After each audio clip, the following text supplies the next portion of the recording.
मित बात कहने से क्या भला होगा? गुस्सा होने का आगुरु अंततः एक बार चिंता करके देख, वो तेरा बहन का लवर है। जदि बाबू खाने को आ रहा है उसको मना करके क्या अच्छा होगा?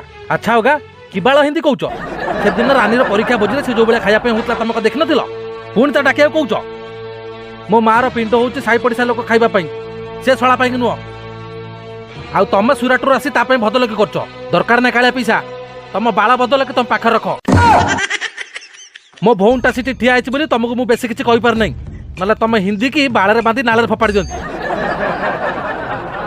अरे बेटा तू खाली माखुना टर रागी जाता है, तुझे जमा मालूम नहीं है हमारे सूरत में कितने कौन होता है।